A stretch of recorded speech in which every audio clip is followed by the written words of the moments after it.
Hello दोस्तों, the Hindu editorial की श्रृंखला में मैं अभिषेक उपाध्याय आपका स्वागत करता हूं। तो बच्चों, आज आप लोगों के लिए लेकर के आया हूं द हिंदू का एक बहुत ही शानदार एडिटोरियल। लिखा क्या गया है, आज की हेडिंग है मेरे बच्चों, amid backlash government to refer FCRA bill to JPC. मेरे बच्चों, यहां पर हम बात करते हैं किसकी? एमिड की। एमिड का मतलब होता है के बीच में। मेरे बच्चों, बहुत ही प्यारा वर्ड है एमिड। एमिड के बारे में आप जानिएगा कि एमिड का मतलब होता है दोस्त क्या? एमिड का मतलब होता है के बीच में। के बीच में, किसी चीज के बीच में अगर हमें कहना है तो मेरे बच्चों वहां पर हम लोग एमिड का प्रयोग करेंगे। और बैकलेस का मतलब क्या होता है? किसी चीज पर, खास करके राजनीतिक मुद्दों पर जब हम अपनी कोई प्रतिक्रिया रखते हैं, उस प्रतिक्रिया को प्यारे बच्चों बैकलेस कहा जाता है। बैकलेस का मतलब होता है प्रतिक्रिया। गवर्नर यानी government to refer FCRA bill to JPC. First paragraph हमारे सामने है आपका द हिंदू का, कि उसमें लिखा गया faced bill demand to scrap the foreign contribution regulation amendment bill 2026 from different corners of country on Tuesday from a unanimous resolution passed in the Tamil Nadu Assembly to mass protest in the street of Mizoram. The union government informed its allies and other parties that it would move a resolution in the Lok Sabha on Wednesday to refer the bill to a joint parliamentary committee. Sources said. पर बच्चों, यहाँ पर कुछ words के बारे में अगर मैं बात करूं, वैकलेस का मतलब होता है जब किसी चीज का स्ट्रॉन्ग नेगेटिव रिएक्शन होता है, विरोध कह सकते हो बेटा। स्क्रैप एक वर्ब के रूप में काम करता है। इसका मतलब कैंसिल करना, एबॉलिश करना। जैसे पर बच्चों, कोई नियम है, कोई कानून है, अगर हम उसको समाप्त करते हैं तो उसके लिए हम लोग स्क्रैप शब्द का प्रयोग करते हैं। फॉरेन कंट्रीब्यूशन का मतलब विदेशी जो कंट्रीब्यूशन है, विदेशी जो योगदान है, मनी या रिसोर्सेज रिसीव्ड फ्रॉम अब्रॉड, यानी कि ऐसा जो पैसा है, ऐसा जो संसाधन है जो खास करके हमको विदेशों से मिलता है मेरे बच्चों, उसे हम लोग फॉरेन कंट्रीब्यूशन कहते हैं। क्या कहते हैं? Foreign contribution.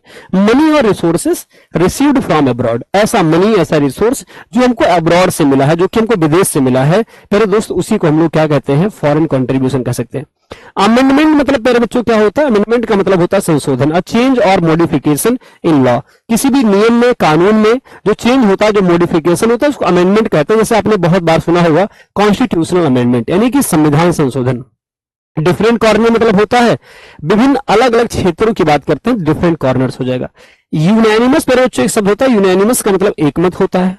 रिजोल्यूशन एक बहुत प्यारा वर्ड है, अ फॉर्मल डिसीजन और प्रपोजल, प्रस्ताव। खास करके किसी के लिए जो प्रस्ताव वगैरह रखा जाता है उसको रेजोल्यूशन कहते हैं। मास प्रोटेस्ट का मतलब जब बड़े पैमाने पर अधिक जनसंख्या में लोग प्रोटेस्ट कर रहे होते हैं उसको मास प्रोटेस्ट कहा जाता है।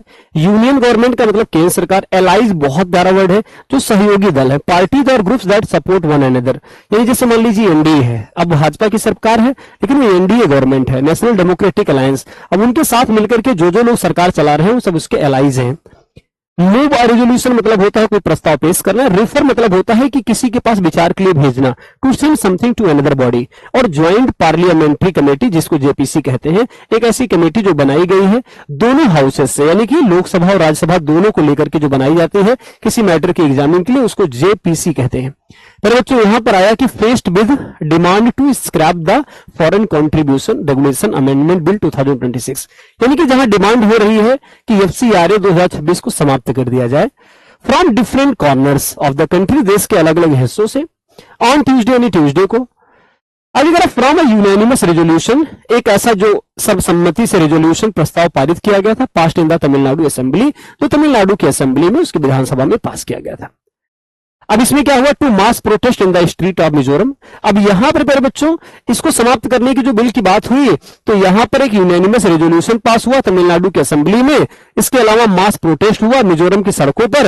Union government informed it's allies, union government ने अपने एलाइज को, अपने सहयोगियों को इन्फॉर्म किया है, एंड अदर पार्टीज, और दूसरी पार्टीज को, that it would move a resolution, किया एक प्रस्ताव ले आएंगे। भाई एफसीआरए आया, एफसीआरए के खिलाफ तमिलनाडु की असेंबली में एकदम सर्वसम्मति से बिल पास हुआ। मिजोरम की सड़कों पर जाकर के इसके खिलाफ क्या होता है? विरोध प्रदर्शन होता है। तो यूनियन गवर्नमेंट कहती है कि भैया हम अपने सारे पार्टी के जो हमारे एलाइज हैं उनको उन्होंने सूचित किया कि वो एक बिल लेकर के आएंगे इन द लोकसभा में ऑन वेडनेसडे, यानी बुधवार को। और फिर किसी डे या डेट का नाम हो, उसके साथ प्रीपोजिशन में ऑन आता है to refer the bill to a joint parliamentary committee, कि वो ज्वाइंट पार्लियामेंट्री कमेटी के पास इस बिल को ले जाएंगे, और यह बात सोर्सेस ने कही है, सोर्सेस से यह बात को पता चला है। फिर बच्चों यहां से आपको बहुत सारा कॉम्प्रहेंशन सीखने के लिए मिला, वोकैब सीखने के लिए मिला, और ग्रामर के भी कुछ कॉन्सेप्ट सीखने के लिए मिले। इसी प्रकार के बेहतरीन कॉन्सेप्ट के लिए हमारे साथ जुड़े रहिए। Thank you. जय हिंद, जय भारत।